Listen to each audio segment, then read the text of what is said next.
these guys. This is Sal, Justin, and Adam, and they're the hosts of Mind Pump Radio, and we're doing an interview for their podcast. They're going to interview me, so if you guys are watching this is live right now, and I'm also going to be interviewing them after, and we're just here to have fun. We've been having a great time this morning and shooting some videos and stuff, so. It's been excellent. Go. First question, tell us about your parents. That's the first question.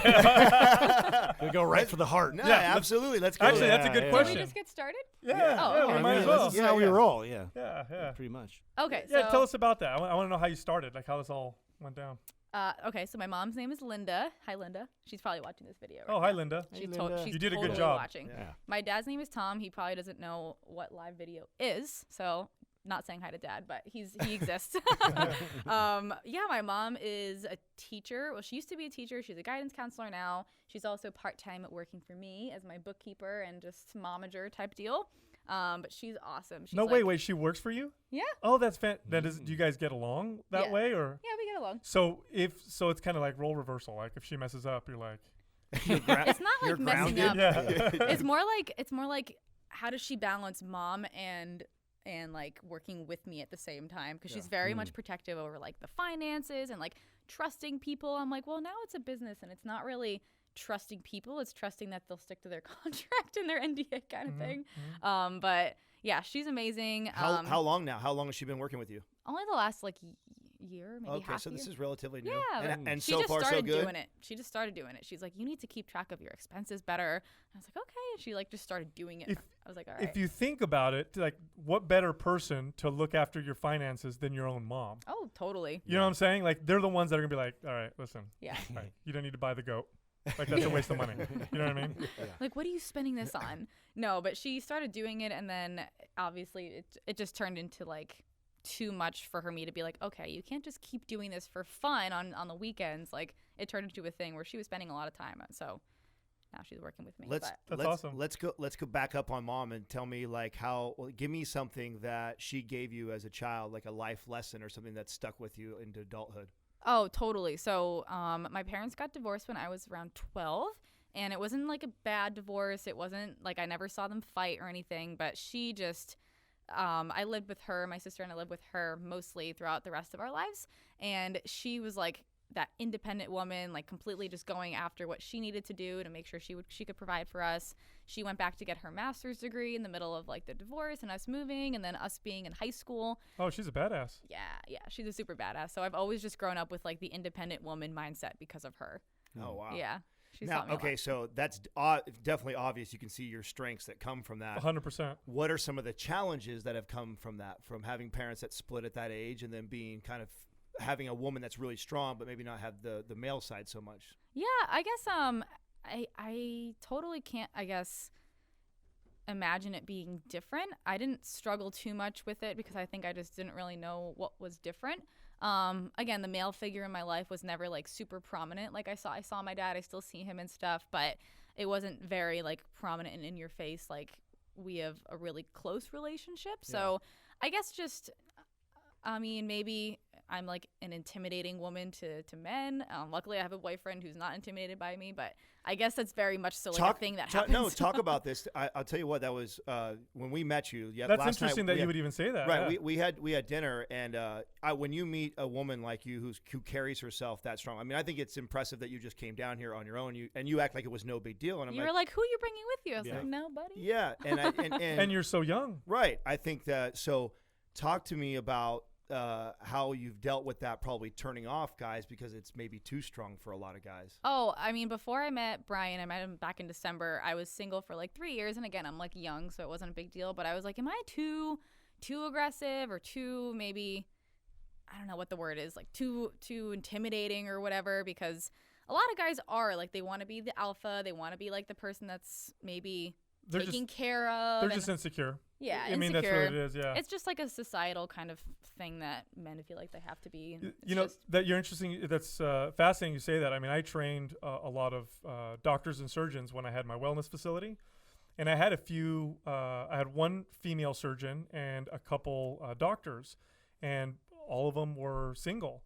And they were incredibly intelligent, incredibly confident. Female doctors? Female.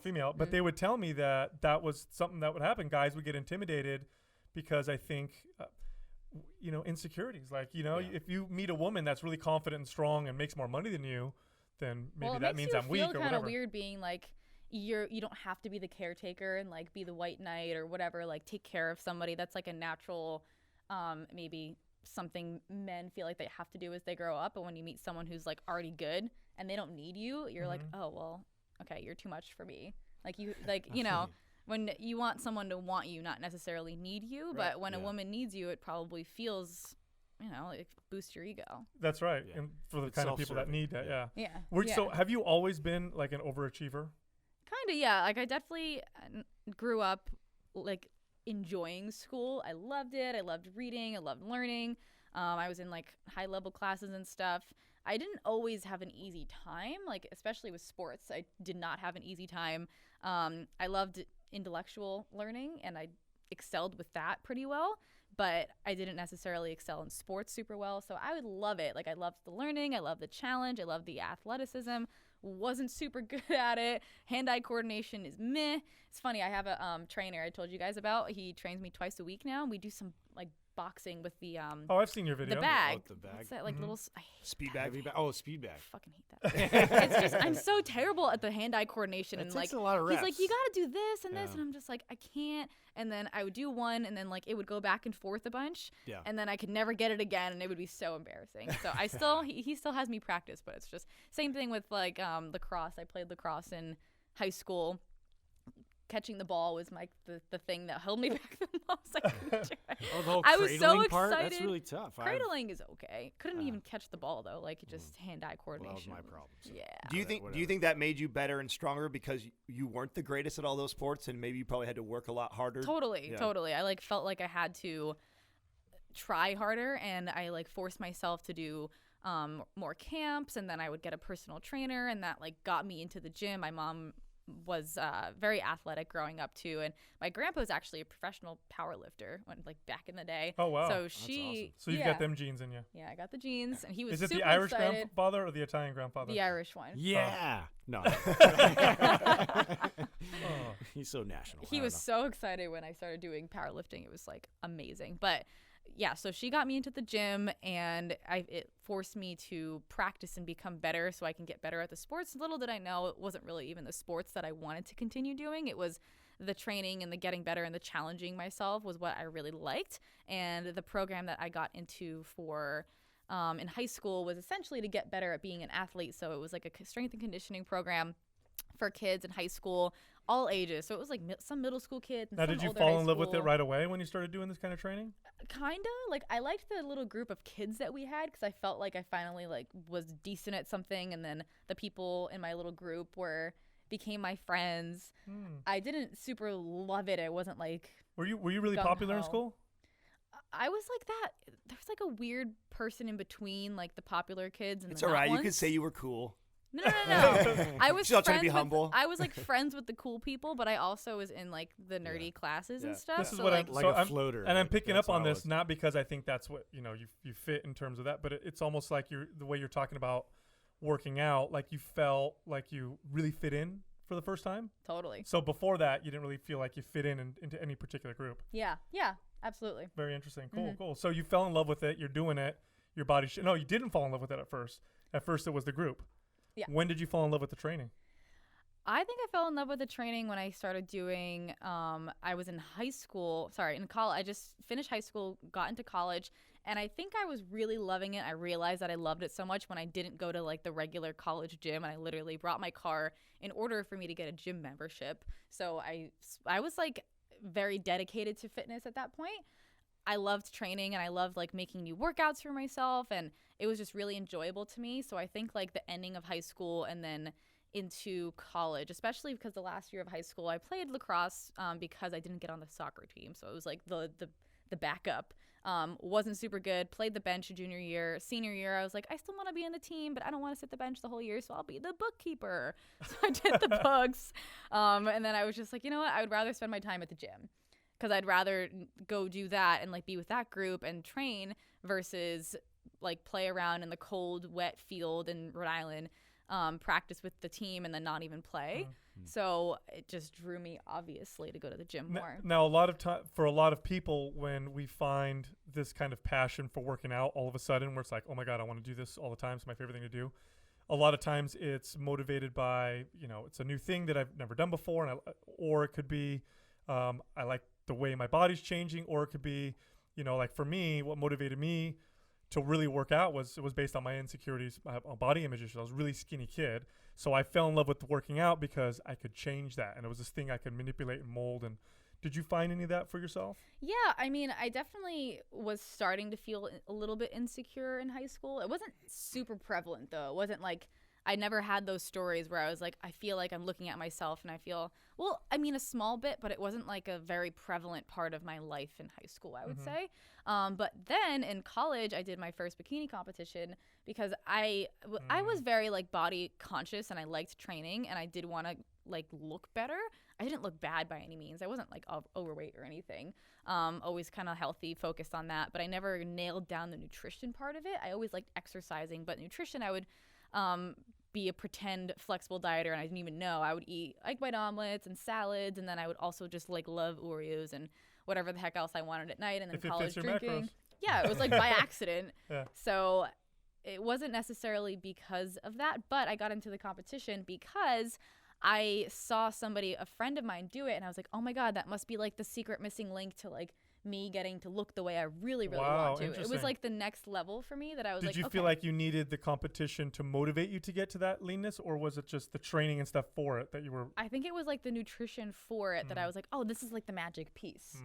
Because I don't know, I was trying some different things. I would just try to eat cleaner. I remember in my, I forget, freshman or sophomore year of college, it must have been freshman year, because I would do 5 weeks before Halloween. Because, like, I don't know, Halloween, I was in a sorority. We'd all go out and wear, like, slutty outfits and shit. But that's what Justin does. So, like, get ready for, my favorite holiday. Get ready for the Jasmine costume. What I'm slutty the outfits devil did this you wear? year. Devil. He's what do you? Yeah, I'm a mouse. Duh. Oh, you're a mouse. he does the French maid. You missed the reference. I did. Sorry.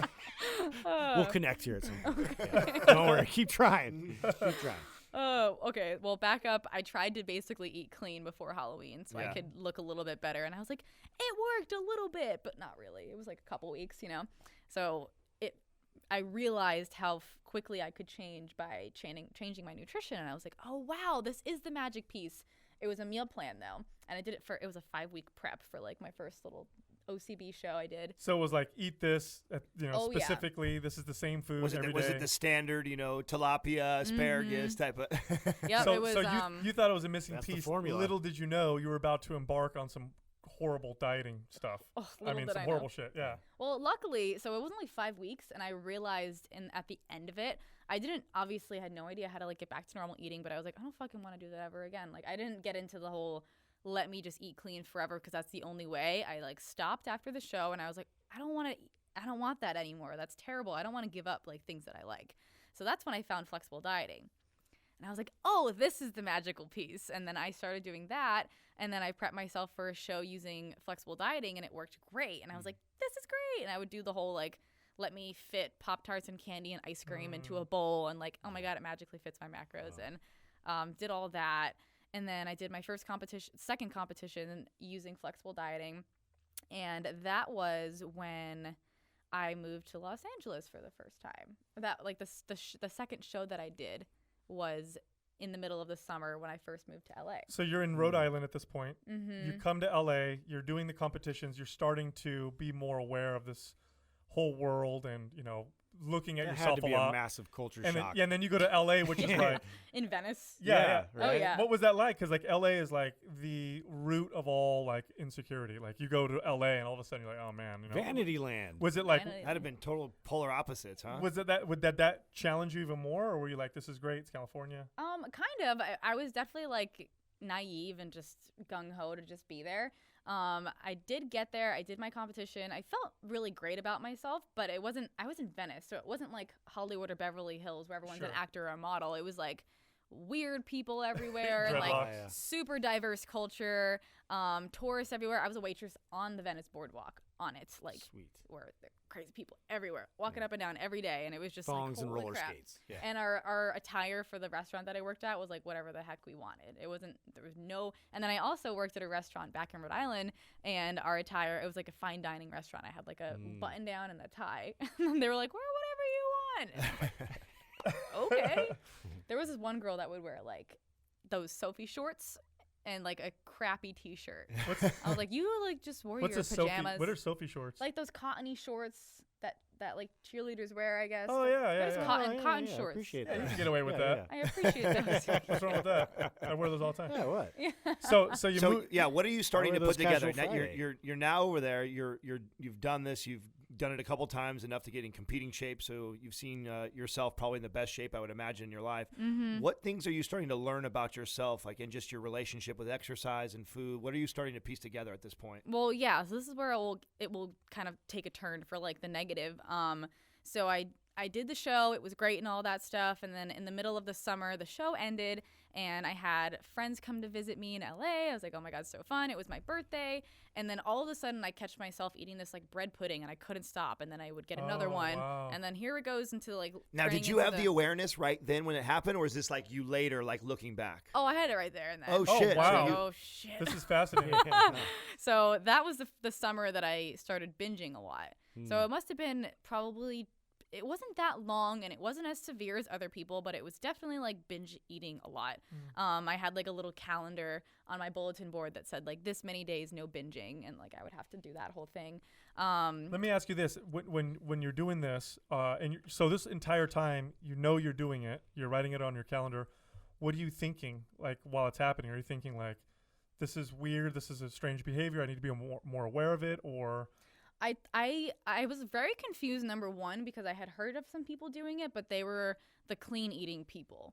And I was a flexible dieter, so I was like, I didn't deprive myself of certain foods. Why is this happening? Little did I know, caloric deficit is why. It's not necessarily just because of the foods.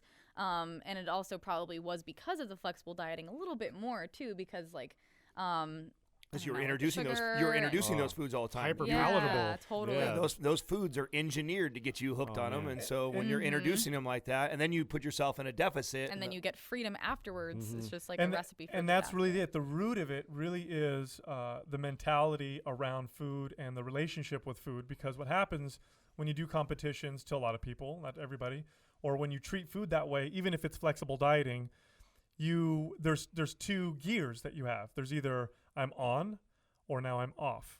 There is no lifestyle that exists other than those two. So when you're on, and when you're off, you go way off. Totally. This is no different than the way scientists now view addiction with drugs.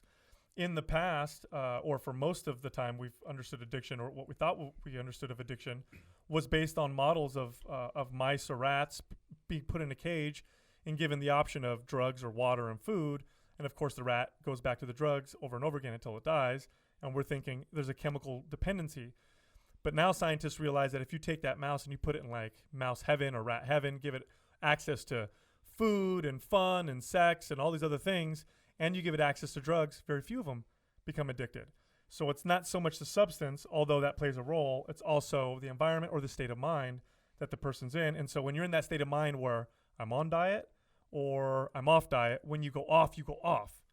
You see what I'm saying? It's like Right. this moral thing that happens. You see this happen with almost everything else. So at this point, this is happening with your relationship with food. Mm-hmm. What are you starting to do at this point? How are you piecing to get it together? How are you moving forward from that? Yeah, I mean, I struggled a little bit. I would go, into the cabinet, get the cookie butter jar, eat it all, and stuff like that. So I guess like the biggest thing when I was thinking about it was how can I stop myself from the starting point that will like trigger. It's the trigger thing. Like, what's the trigger?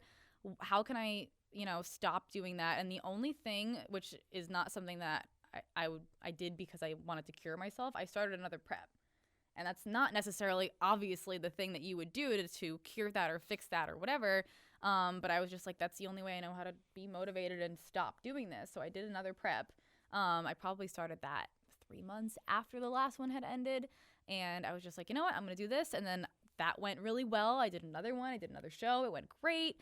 And then the binging did come back a little bit, but it was less so. So I was focused more on, after that prep, it was focused on like, okay, I'm going to do a reverse diet. I'm going to focus on getting my calories up. I was doing all this by myself too.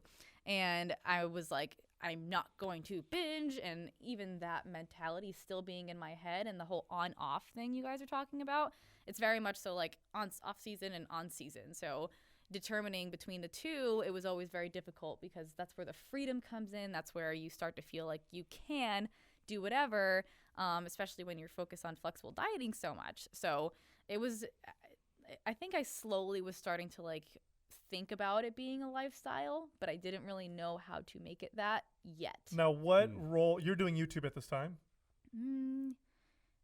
No, not Instagram? yet. Instagram. Yeah. Are you at this point, because I think I had like 10,000 followers. Because you're very transparent to your audience, to your followers and fans.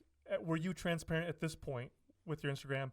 Were they aware of this with you, and was this part of you helping yourself with your awareness by sharing it with them? Yeah.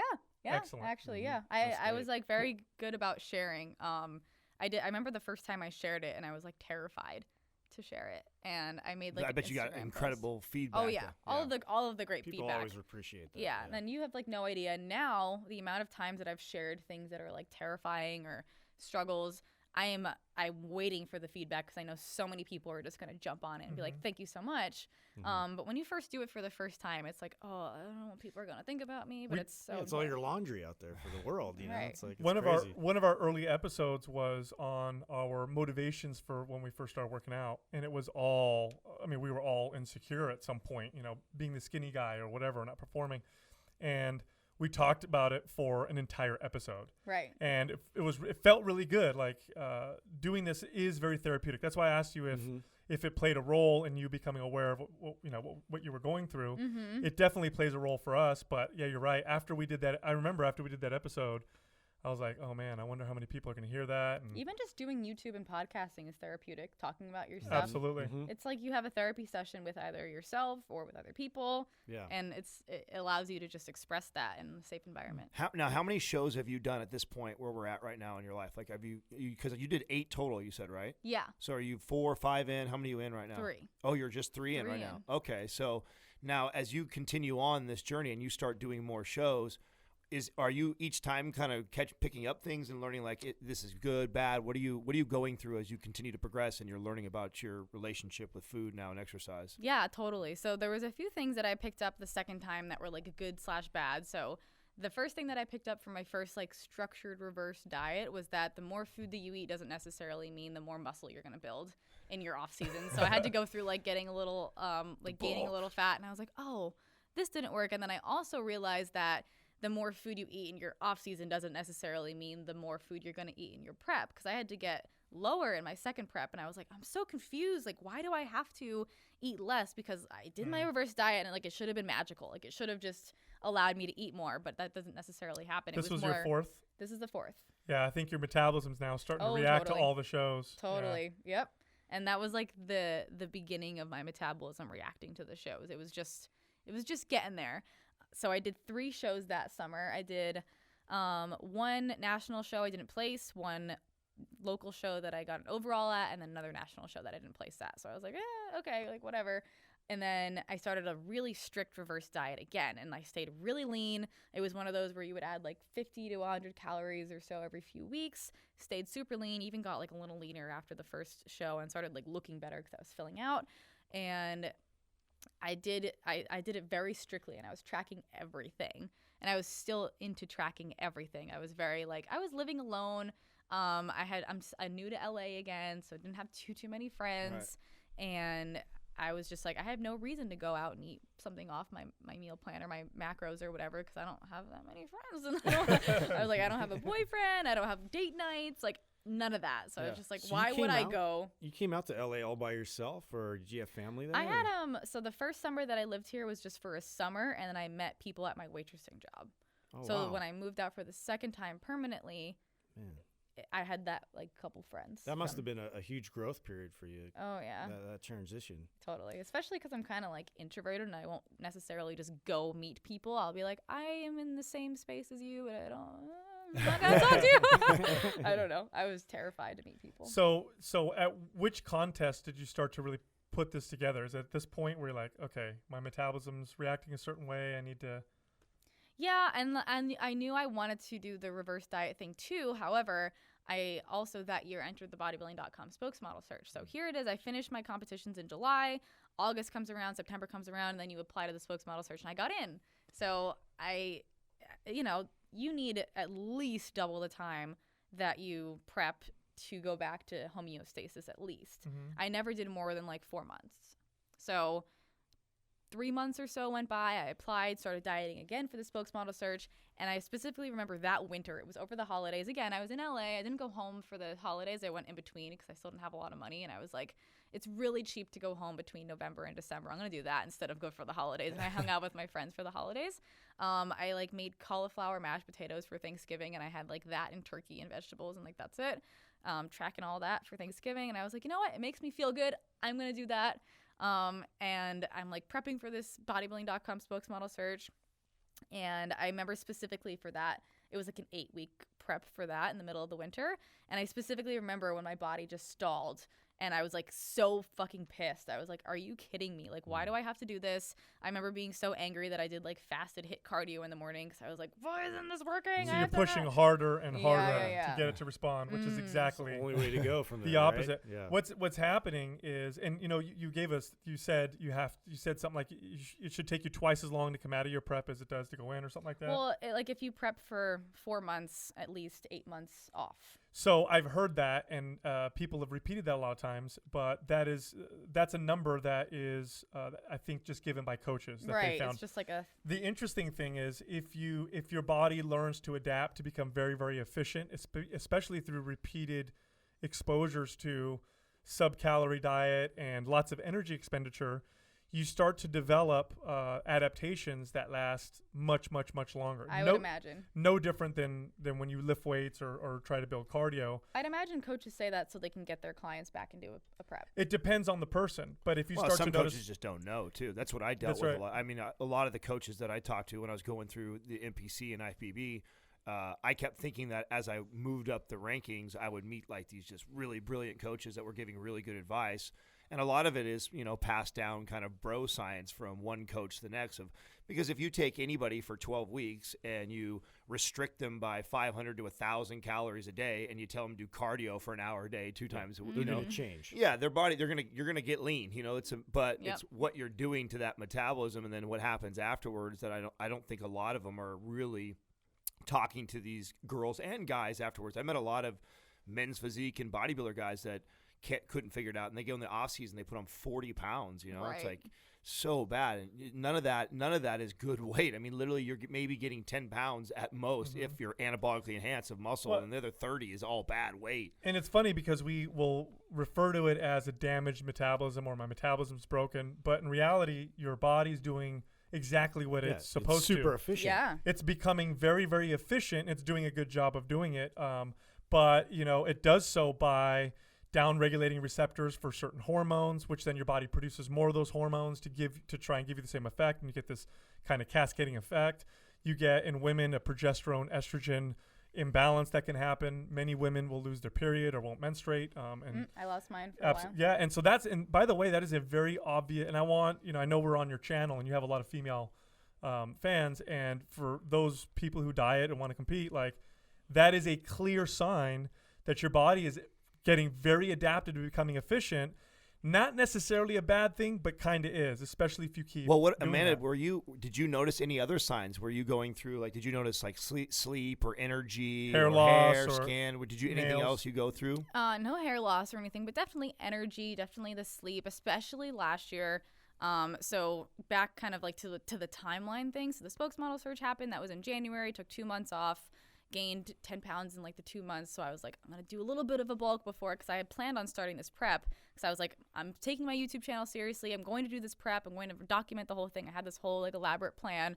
And that prep got me from like 6,000 subscribers to like 100,000 in 6 months. So it was like, all of these things kind of happened for like partially for like career purposes, but there was lots of dieting. So I did that second prep that year, and again it was like really low calorie.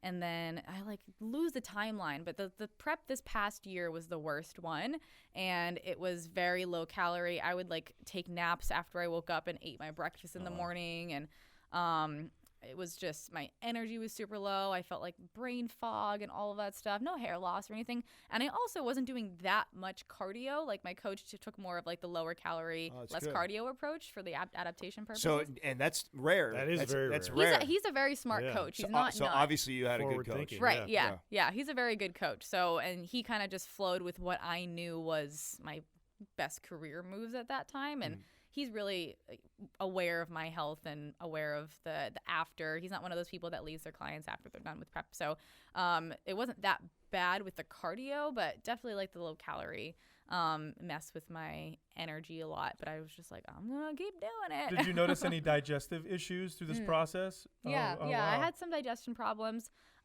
Especially there was one point in like one of the preps that I did where I was eating like broccoli slaw. And I was like, I can't, like, what's going on? Like, I was so bloated. And then he was like, that's broccoli is one of those vegetables that is really, what's the word I'm looking for? It's high in sulfur. Yeah, something like that. Cruciferous? Yeah, I don't know. I said that as a question. Not an answer. Yes, cruciferous.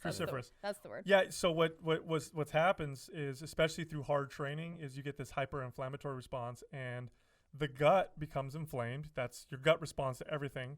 As it becomes inflamed, you get. I would also be very bloated on show day. Yeah. Because I was like stressed. You get inflammation in the gut causes dysbiosis, which is the gut bacteria is off, and we know that controls so many things from mood to attitude, all that stuff. But besides that, when your gut is inflamed, the food you eat the most, some of it will travel through the gut lining, and your body develops antibodies, and you develop food intolerances, which is super common with competitors. So because they'll eat the same food over and over during this like starved state and also this hard training state, and it just sets up this stage for this immune response. And then all of a sudden they have food intolerances, like, all the food that they're used to eating. That's usually where they'll start happening. You'll find like, I used to be able to eat that. Now it makes me super bloated, or it makes me constipated, or whatever. Yeah. Wow. Yeah. Wow. Yeah. So at this That'll point, happen. so this is happening. When do you decide you want to stop and not do it anymore? So last year, what's it now? October? It must have been a year ago now. So I did my last show last year, and I was just like, you know what? I'm gonna do these shows. I said that I was gonna do them. I finished them. And I literally started breaking down at the end of my last show. I was like, I just did the hardest thing that I've ever been through. It was just did you like break the worst down on prep. your channel too? Yeah. Oh wow! So you I've did done that a for couple fans. times. Keeping it real. Keeping the crying in there. Yeah. I don't tried know. that one time. Didn't work. Really? I was like, no, we believed it. Yeah. It wasn't believable. Somebody ate Justin's So cookie. this actually, this That is would make me still, cry. I would imagine, you're still probably, kind of growing through this. It's only a year ago that you did your last show. I remember what I found that was really crazy was when I was going through the process, I was fully aware of what should happen to me afterwards, and I still partook. I still would find myself kind of binge eating on stuff, and it's like, and I knew damn well, like, and it was like, whoa, if that's happening to me, like, how many other people, like, they're just oblivious of it, aren't really thinking about it, right? Like, that's what went through my mind right away. Yeah. So last year, after that last show, I had a couple trips planned. So like I went to New York, I went to, I forget where else, Vegas for the Olympia. And I was just like, I am so burnt out. Like, I know I shouldn't be doing this, but I just ate whatever. It wasn't necessarily like binge eating like I was previously, like secretly in my home, but I would just go out with my friends and just like get whatever the fuck I wanted. Right. And that like went on for a few months. And it was just like, you give yourself some period of time to like be free and like let your body relax and stuff, but I did it too frequently and too long. So I gained 20 pounds last year. So I was like 113 on stage, and I got up to like 139 was my highest this year. So it was like 25. So last night we had dinner, and you kind of saw something that I hacked into myself that I created because when I was competing, I found that just going for a walk afterwards, like, are there new rituals or habits that you've now created that were positive that you've kind of taught yourself because from the whole competing process that you do different now that you weren't doing before? Yeah, totally. So during prep, I had to create stress relieving strategies for myself because I, number one, realized cortisol was screwing up my fat loss. So I was like, I have to de-stress whenever I would feel very, very stressed because I'm like prone to anxiety. And my body would just react, like my gut would react very, very bad.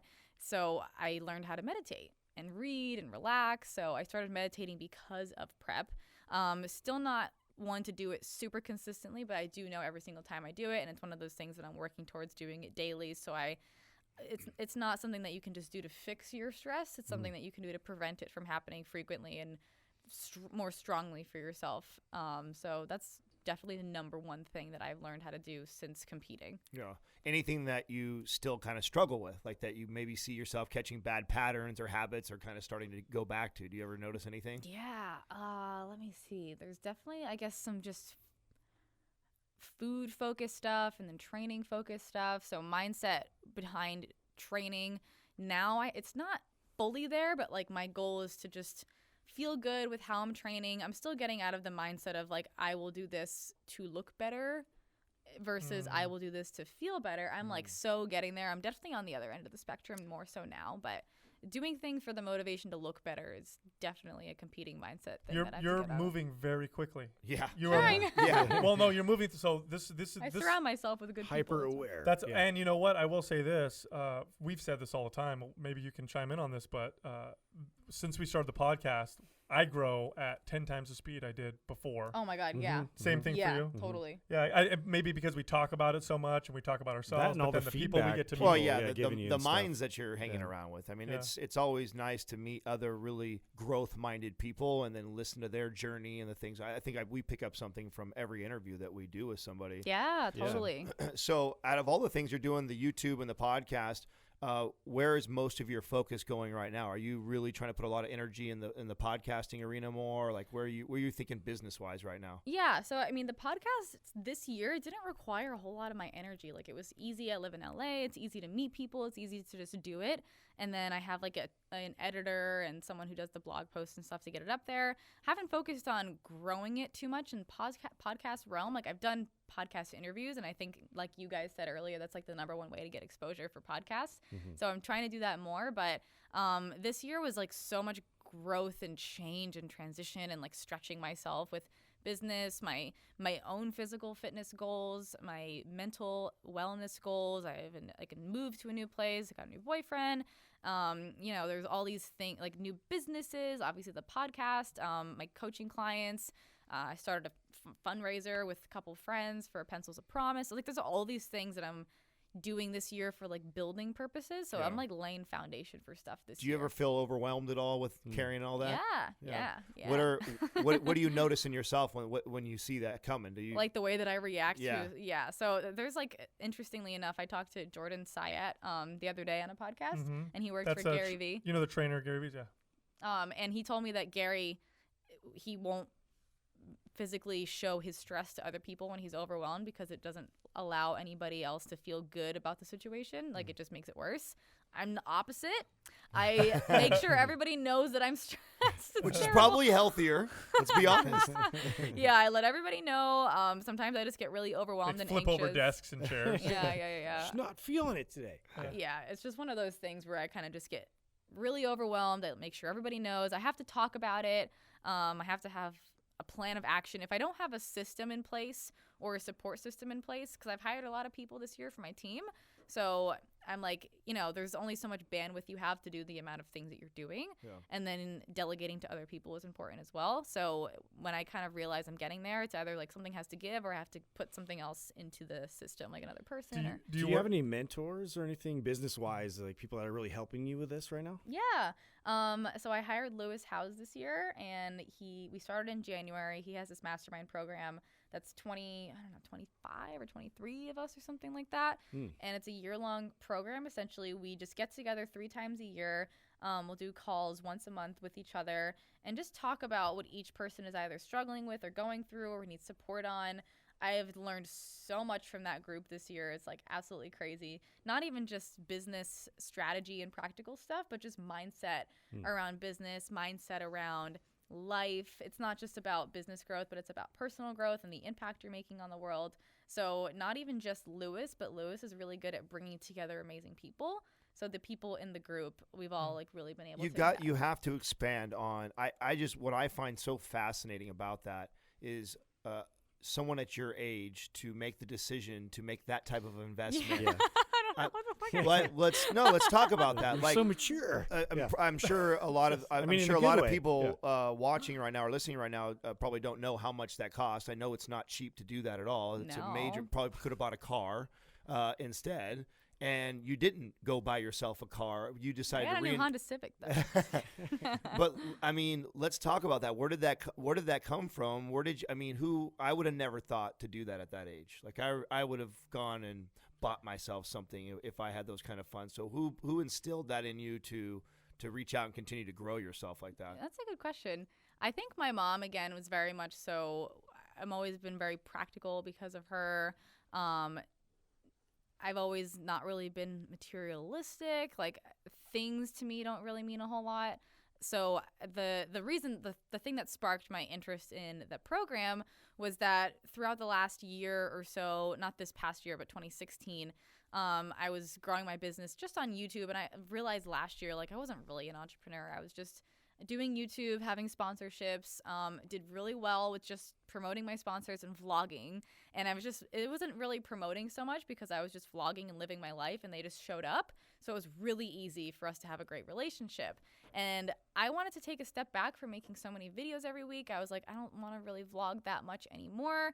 I also was like last year gaining the weight. So I was kind of insecure, to be honest, making videos. And I was just like, I need something else that's not me having to be like look a certain way.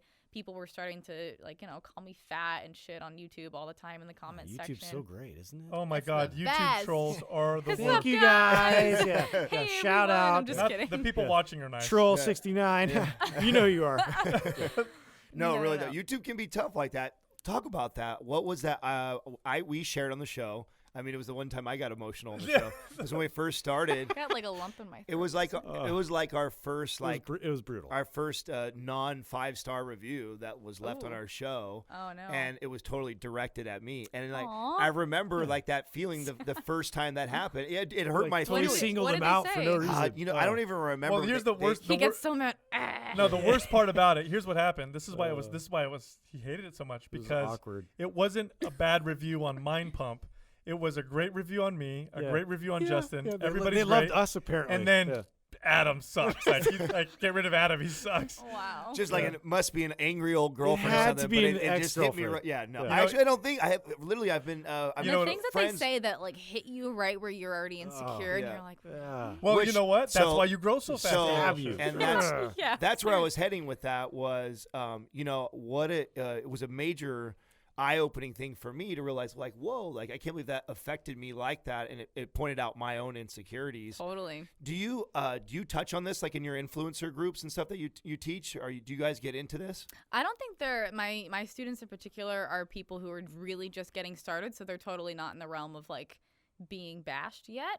Yeah. I feel like you have to maybe break a certain threshold for people to like you gain a lot of success and then people start to care about being mean to you. Yeah. So they're not there yet, but I will eventually. But yeah, learning how to deal with that stuff is like a whole other podcast. It's interesting. What do you say when people ask, like, they meet you and they don't know you, and like they ask you, like, well, what do you do? Oh, that's yeah. Yeah, So what's your job? Yeah. now I say that I am an online educator because I like to use that word. I say that I have a YouTube channel, a podcast, own a couple businesses. It's hard to even say what it all is. So I kind of try. You don't have an elevator pitch? No, I need to build one because it's evolved so much this year. Mhm. It still is. I'm in the middle of like a rebranding with like a marketing. Well, guy what's and the stuff, too, so. why behind what you do? Like, why? Why do you do all that? What do Oh, yeah. So my overarching goal is essentially to show people that they can do something that makes their life feel fulfilled. Like they feel fulfilled in their life based off of either what they do or their mindset behind why they're doing it and what they're doing. So whether that's fitness, whether that's health, whether that's their business, that's my overarching goal. And that's why I like to focus on the value of the podcast episodes and the YouTube videos. That's why I'm like, vlogging, it's not really helping anybody. Maybe it's entertaining. whatever. I don't feel connected to it. That's actually really cool. I feel the same. I feel it's more the soap opera part of the business, right? The people just want to kind of connect to the day-to-day stuff. It's like, what are you really learning or getting from this? But then talk about what that's like to feel almost attached to that, because you know that there's a ton of people probably. And that's how you started. Yeah, a lot of Right. people want that. And like I rewatch my old videos. I'm like, these are really fun. I kind of miss them, but I just like don't feel inspired to pick up the camera in the same way anymore. And I get like being a role model based off of how you live your life on a day to day. You know, like there is value in that.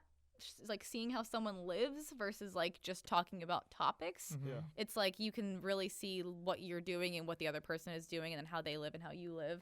And I get that to an extent. Yeah, but then when do you have your life then, right? Like what Exactly. is yours? You know, what do you have for yourself that you're not sharing with everybody else? I think a lot of people don't really think about that. I think a lot of people probably look at you and they're very envious of all the people connected to you and that look up to you probably. Yeah. And no one thinks about like, what does that mean for you? Like, you know, hey, maybe I don't get a lot of my own life, you know? Right. What's it like for you, like outside of your relationship with your boyfriend? What about like friends and people you hang out with? Do you get a lot of time with that, or do you sometimes almost feel alone for somebody who's connected to so many people? Yeah, there's totally that like aloneness feeling for the massive connection. And I think that's why when I first got started with YouTube, again, I don't have that many friends. I wasn't doing a whole lot of stuff. I was like alone to like YouTube was my family. Like they were my friends. Yeah. And it was just like funny.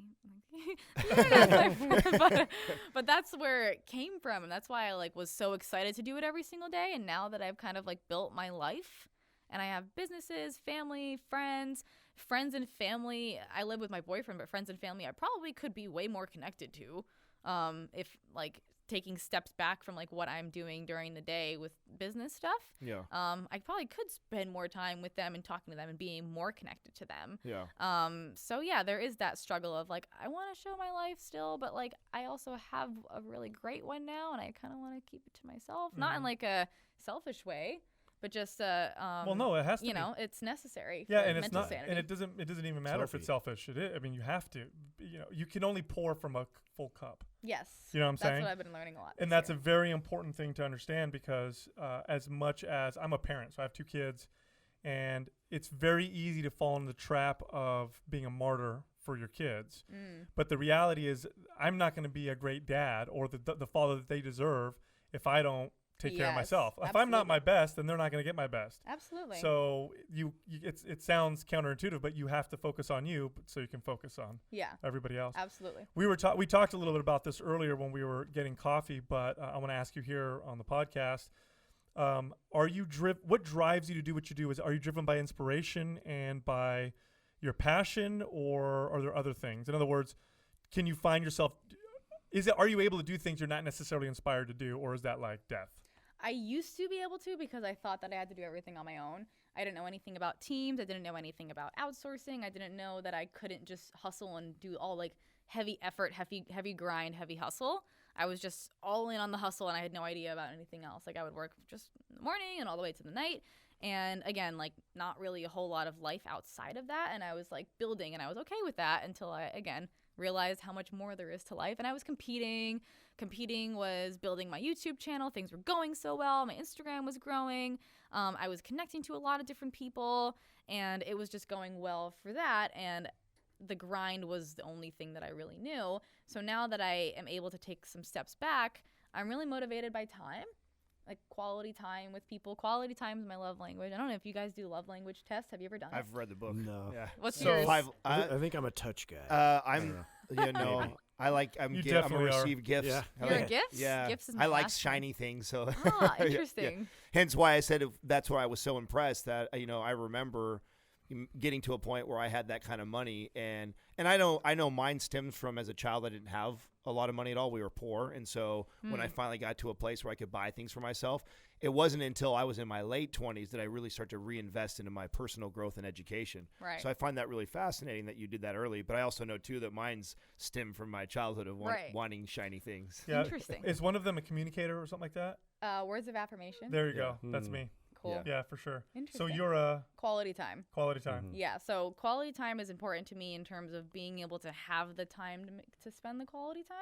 So I'm motivated by having more time. So if things can be more efficient, if I could, I won't do something that will like stretch me so much anymore, because I would prefer stopping work and going to lunch with a friend than like getting something else done, you know? Yeah. Or like going to dinner, or like enjoying myself with people. I really like one-on-one or like two-on-one or three-on-one interaction. I'm not like a big group type of person, but if I can get quality time with people, that's what I'm motivated by, and like the people that I really care about. So, because you said you weren't a material person. Yeah. So- Gifts are my last one.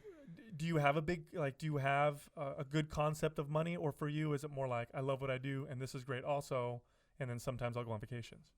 Yeah, that's kind of it. I never really had like a bad view of money, but I also I wasn't poor. Like, my parents did well. They were able to pay for my first year of college, and then I got student loans. I also did my waitressing on the side so I could make money, but if I ever needed anything, like, my dad would come down and take us out to dinner and give me and Lindsay like $50 or whatever for the week and stuff. And so I wasn't like poor. I didn't have like a bad view of money, but like whenever I started, I was really, really into making money for myself. I was like, I don't want them to give me anything.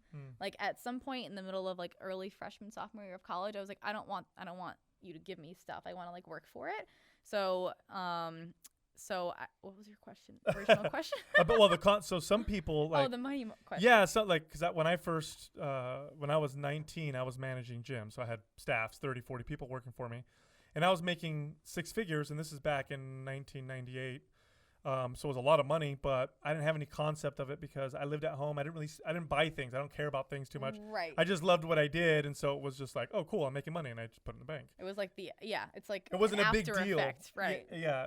Do you find yourself like that? Yeah, totally. Okay. Yeah, like it's there, and you're like, great, but it's more of like, now I'm like investing a lot back into my business. It's just an exchange now. It's not like, you know, when you get to a certain point where you feel really comfortable, there's not much more that will make you happy aside from less money problems.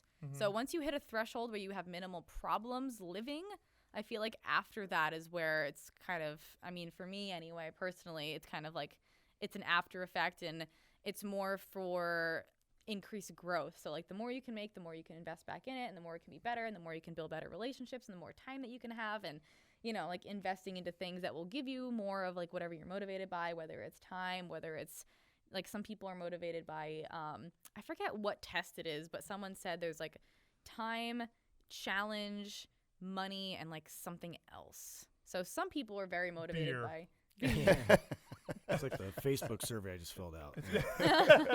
Awesome. Yeah, depending on which color you like, it tells you. Yeah. Well, time is mine. So. What characteristic about yourself would you think, or would you attribute to most of your success? Is what would you say has got you this far? Like, that you've leaned on the most. Like, I'm this type of a person, and that's carried me this far. I think honesty it's like a weird thing. I guess the one constant in all of my social medias over the last, I don't know, since I started, was like me just being very honest about everything, really open, really transparent. I don't hide my feelings. I very much so express all of them all the time. And I think that's helped me get to where I am today, just by whether it's connecting with my audience members or just being open to people I work with or people that I love or live with about how I'm feeling. And that's success in all areas of life, is because I've been so honest, and I haven't been shy to ask for help. I don't feel disempowered, is that a word? Disempowered by asking for help, or like being the person that's looking for growth through other people, like educators, mentors, or whatever. So. You would be surprised. Well, actually, I was surprised. I don't know if you found this, that when you ask people for help, they usually do it. Yeah, no, that's great. Thank you for asking. It's very nice. Yeah, it's correct. Like, you'll go up to someone who you think, like, why would this person help me? They're so... Well, you have to ask it in a certain way. Oh, like how? Like, you can't expect them to just... I mean, it depends on who you're asking, why you're asking it. If it's someone that they have 400 videos on their YouTube channel, and then, I don't know, however many podcasts, and then you ask them what's the best way to lose fat. That is the worst thing you can do, because you haven't done your own research. Like, you have to do your own, maybe trials and errors for yourself. Like, you go through this, and this, and you're like, I want to get to the next level. I think you're the greatest person to help do that. Versus like, hey, can you help me? I would super love if you answered my DM. It's a little different. Yeah. I love that you address that because that's true. something that we all deal with. That's a challenge, right? There's people that all of a sudden drop it on the page, or they heard from somebody that, ask the Mind Pump guys, and you just come directly in. You ask a question that Give me the formula. If all you did was go to our YouTube and see that we've or categorized your website, or Right. get your programs, Right. and spent time building. right, like the least could do that because it is tough and I think you're very similar to us where we're trying to connect with as many people as we possibly can and answer as many questions. It's like, I can't go around and answer everyone's specific question, especially when I've already created something for that exact answer. Totally. Right? And you spend time creating things so you don't have to answer that question 1,000 times. Right. So I know for us, I just love meeting people. So if people ask a question and I think, they're genuinely asking or whatever, Yeah. I'll answer it. it's a vibe you get. We've had people come in and sit in on our shows and they're like, well, why did you let me come in? I'm like, because you asked. Yeah. Like, Yeah. it's Yeah. cool. We get to meet new people. So Yeah. so Totally. so looking forward, like, what are you excited about moving forward? Where do you want to be, in 5 years, 10 years? Like, what's the big plan? It's funny you asked that because this is the first year that I even envision what a 5 year would look like. Last year, if you asked me this, I'd be like, I don't know. Everything has changed so much. And now I have actual businesses versus just making YouTube videos and having sponsors. Obviously in my head last year, I knew that wasn't long term. And I was like, I don't know what's next. But now I kind of do. Main focuses are a couple different things. The podcast is so fun for me. It's a really number one great way to connect with really freaking awesome people. Like you guys said, the amount that you learn through speaking with other people is just mind blowing. Even today and yesterday, meeting you guys and just talking with you guys are so experienced in podcasting. You have so much life experience in so many different areas. You guys are all really different, but you have a lot of value to bring as a team and as individuals. And then it's just, again, just really fun talking to people. I think it brings a completely different type of value to audience members. You get to hear from different people, different perspectives, and the whole purpose is to give you something that you can take away and you can learn and grow from yourself. So it's not even we get to grow. It's everyone else gets to grow with us, and it's great. So I love that. And YouTube is a little like that, depending on how you set it up, I guess. So figuring out how I kind of want to create video content that connects and resonates is something I'm going through now. I have my businesses, so my coaching clients that I have, absolutely love that. My goal is not just to get as many people and shove as many people in there as possible, but to actually get these people the results that they're looking for is really important to me. So consistently working on building that and making it better, making the experience better.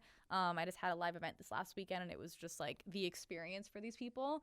They cried, they figured out their life purpose, and I had a life coach come in and stuff, and That's awesome. yeah. What scares you about all this? What are not you being good enough. Ah. I was so scared when I first started. What do you mean by that? Not good enough for everybody else, or what do you mean? Not good enough to get them the results that I'm telling them I can get them, I guess. Do you feel like an imposter sometimes? Oh, totally.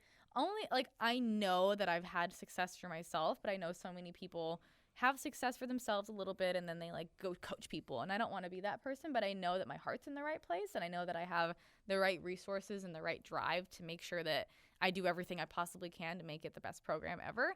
But it's still new. It's not I've been doing it for 20 years and I used to be this, and I have this background in business and I have this background in this. I don't, but I have the heart and the drive and the genuine care to make sure these people get what they want out of it. And last weekend was a confirmation for me that I am doing the right thing. This is very similar to what it's like for coaching our clients, getting clients in shape. Totally. And of course, 80% of them still fail at that because it still takes them to put the work in. Mm-hmm. I'm sure that's very similar with what you're doing with the influencers.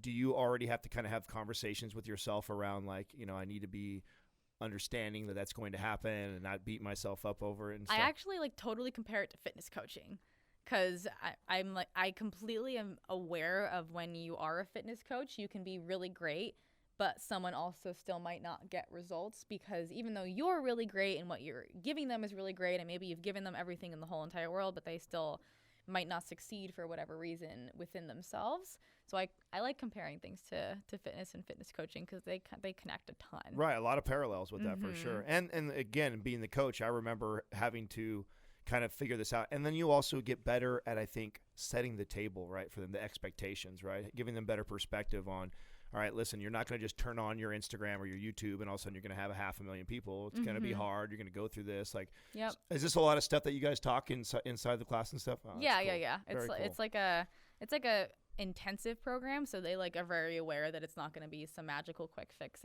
It's a lot of like mental work. It's a lot of emotional. Like if your brain and your mentality isn't in the right spot for you to grow and stretch yourself so you can help other people, it's got to be worked on throughout the process. So you've been around a lot of great minds. You're a part of the Lewis Howes group, which I think is awesome too.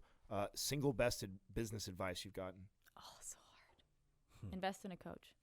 Mm. Grant Cardone was one of the speakers at one of Lewis's events, and he said like the best investment he's ever made was his $3,000 that he invested in his first coach.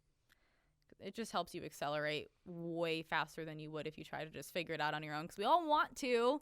Super ego boosting if we can figure it out all on our own, but when you have people who have been in your shoes and are where you want to be, and you're paying for their insight and their wisdom, it's like it makes so much sense. It's invaluable. Yeah. It's invaluable. I think another reason why a lot of people don't do it is when you hire a coach, it's like, now you're serious. Oh, totally. Yeah. When you pay, you commit. Mm-hmm. When you pay for something, and that's especially scary for a lot of people. Yeah, it's high ticket price. You're like, oh, I have to actually do it. I'm not just like paying $200 for something super quick I can get online and then just like it sits there. Like, no, you're committed, you know? Any bad advice that you've been given that you just totally like, disregarded? That was terrible. Oh, that's good. Bad advice that's terrible for business. To just focus on social media. It's like that was where my main focus was. Just it wasn't necessarily because of business. It was just because I started on social media. It was fun. I like to share. It just kind of happened. I kept doing it naturally, but not necessarily for business. But I think people think that, yes, you have to be on it, but no, that's not the only thing you should focus on. You should focus on things that move the needle forward for you, building out the things that you're going to be doing, not just like building out your social media and like making it pretty and then like engagement and the algorithm and all that stuff. Like, yeah, it's important, but it's not the most important. Right, what comes after that? You know? Yeah. What do you find then with people like that? Do you get that a lot where they're so focused on that, but then at the end goal, it's like, well, what are you going to do that with? Because we talk about this on the show a lot. A lot of times people it's like think, when you're focused on supplements, right, instead of like building your fitness foundation. It's the same thing. Right. Very similar, right? Mm-hmm. You're talking about splitting hairs a difference by the supplements you're taking. Like, that's not a big deal. Well, that's what people see. That's why. It's what they see. They see that's the surface. And it's not what's under the iceberg. That's right. So you see the surface, and for the average person, that looks like it's the most important thing because that's all they see. They don't see all the other stuff that's beneath. That's the real work. Well, I also think that a lot of people don't see, I think you put a lot of thought into even the pictures that you post and the content that you put out there. What are some things that, speaking to the YouTube and audience and people that are probably wanting to be influencers, what are some of the do's and don'ts with social media and Instagram? Oh, this is good. So some of the do's are definitely to storytell. Storytelling is like something like one of the most important things you can do as someone who's trying to grow and build a tribe and connect to people, because people connect through stories, and you are the only thing that separates you from like the next person who's doing fitness on Instagram. Obviously, you can like create really creative content. If you're a super creative person, you can do something original that's not new. But you're the only thing that I always say, you are the only thing that differentiates you from like the next fitness coach or like the next person on social media. So definitely differentiate yourself. Not only differentiate yourself, but tell stories.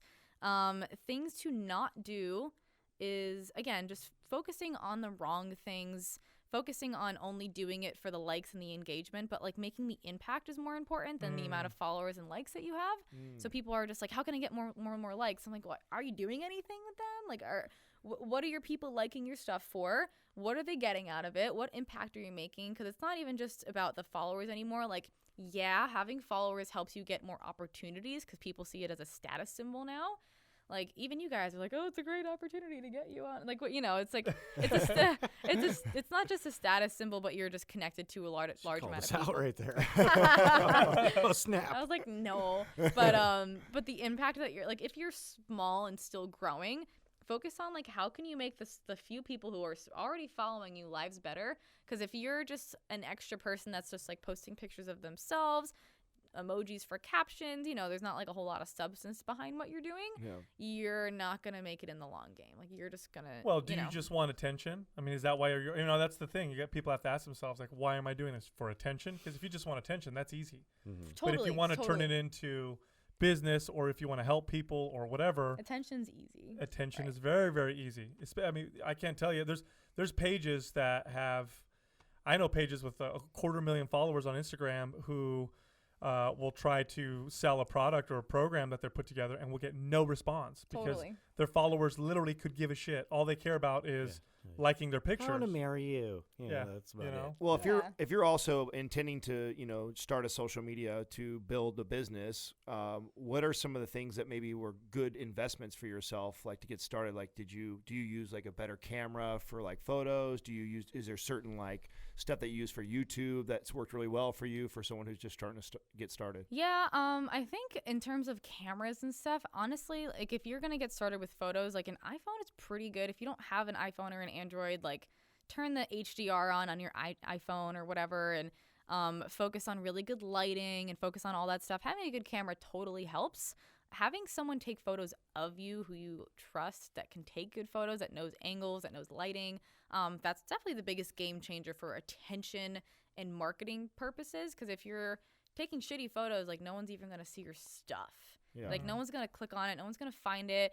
No one's going to care. It's just the attention game on Instagram especially is super, super strong. Yeah. It's you have to scroll and like be something that pops out. So if you're not focusing on, if you're being lazy with your photography and your videos, it's not going to be, it used to be able to be good for you. It used to be able to kind of be the bare minimum that you can do and it would work. But now that there's so many people growing on social media, there's so many people that have a lot of followers, and there's so many people that are signing up every day.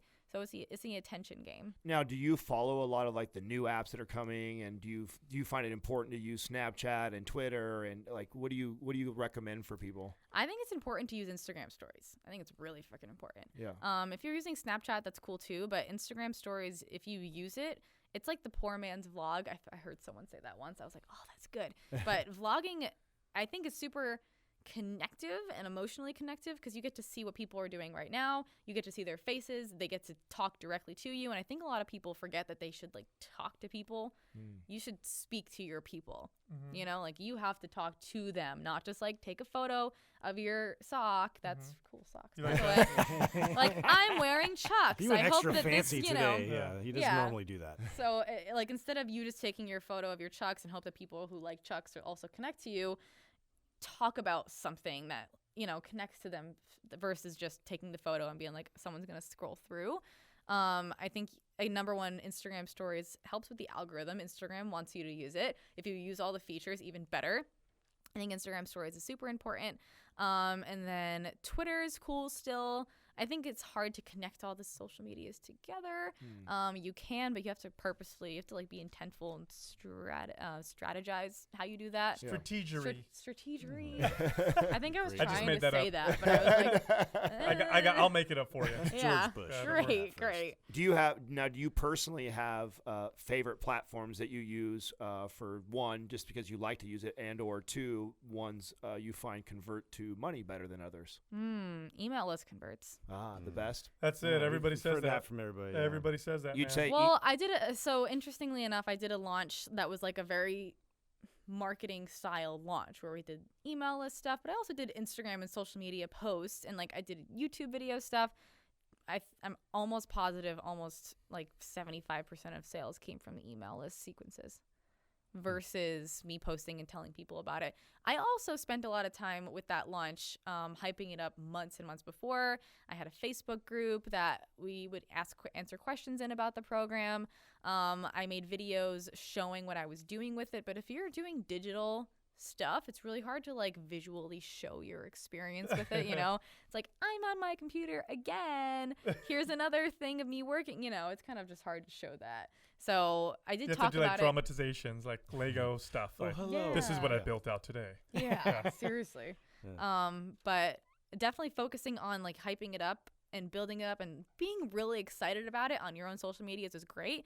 But I do think email list is still the king for everybody conversions. Says Everybody we've talked to says that that's probably. It seems so dinosaur, but It yeah, seems that way, it but converts, I think People are used to clicking on things in emails, though. Yeah. They're not used to where you clicking do most on of your Instagram. business if you think about it. and it's also it's not like you're just emailing Yeah. random people. Like these are people you've been talking to and helping through email. So it's Yeah, like, and you're not just like selling them through email all the time. Like you're writing maybe valuable stories or valuable tips. Like I'll like share things with my email list a few times a week that are like helpful to them. Send out podcast episode blasts and all that stuff. So like things that they like to see. It's So not there's just value like there. Yeah. yeah. Do you work a lot of hours? Yeah, I'd say so. I'm How- trying like to do what, less. what time It do you does start? sound What like time it. do you stop during the day? Be honest. My goal is to start at 8 and my goal is to stop at 4. But like lunch in between. Mm-hmm. That's not bad at all. That's your goal, but what happens? That's a goal. I just started having that goal 2 weeks ago. Oh, okay, awesome. So Is it working? kinda. Awesome. Over the last like few weeks, there was some things that were already in place, like this meeting today, and I mean, I guess it's still like 9 to 4 or whatever today. But yeah, there was like still some things in place that I was like, okay, I can't get around that. But like my goal is to just set up like meetings and interviews and any other just computer work during the day, so I'm not doing it like in bed at night and stuff like that. So like my goal is to make sure that everybody who has responsibilities to do things for like the next day on my team is all doing them during those hours. So I Very don't have cool. to get back on. Well, at night. we are happy that you're here because we really think there needs to be more voices like you in this, wellness, optimizing your life and fitness world, because there's so much noise, there's so much bad information, and it's especially to women and girls, and to have a young girl like you who competed and did all that, but sends this great, positive, honest message is awesome. That's Thank why we you. like having. That's why we wanted you here on our show. Yeah, thank you So guys. really appreciate it's it. encouraging. Hopefully, we're best friends now. Yeah. We are. All right. It's We're been your awesome favorite- to talk to you guys. Well, she already told us we're her favorite podcast Yeah. ever. That was the next question. Yeah. I'm What's sure your we'll be favorite off doing air. podcast? Yeah. What's our favorite one that we've done? Our favorite podcast? Yeah. To listen to, or that we've like done in collaborations That or you've interviews. done. Ooh, Oh, okay. That's tough. You know who's interviewed us the best? Josh Trent. Josh Trent. Yeah. Huh. We just You said told that. me about him, right? Yeah, Yeah. Josh Trent He is does a really good job. We're Yeah. not hard to interview. Let's be honest. You ask one question, we'll talk for hours on one question. Well, we'll see because I'm doing your guys after this. Oh yeah, no, it's not. Don't write more it's than not a 3 problem. questions. I'm like, But we like the comfortable conversation stuff. Josh does a good job of that.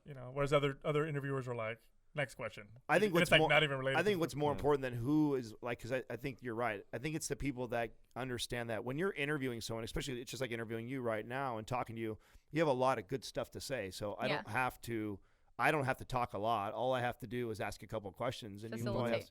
Yeah. And so I think some podcasters get in their own way sometimes. yeah.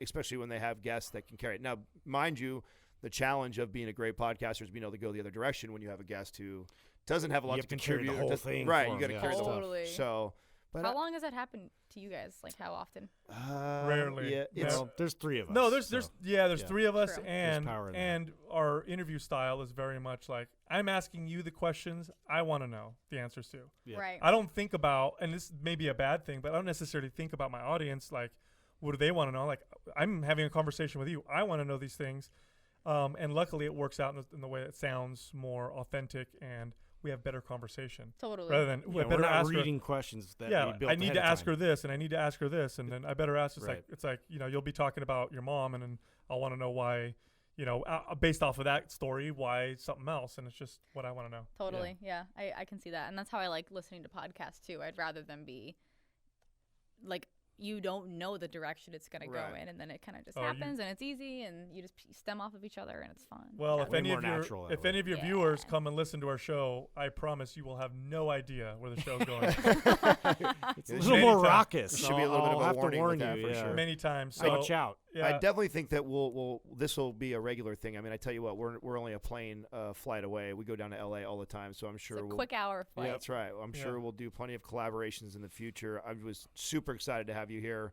It's been an absolute pleasure being Thank- on your channel. yeah. Thanks, Yeah. thanks, Bucci fans. Yeah. Thank Thank you very you much. guys. Thanks so You much. can find us at Mind Pump. Our website is Mind Pump Media, and we also have a YouTube channel, MPTV Mind Pump TV. Easy. Go follow them, guys. They're awesome. They're a really great podcast. If you like mine, you'll like theirs. So go check it out. Perfect. Woohoo! We good, Taylor? How long was that? That was over an hour.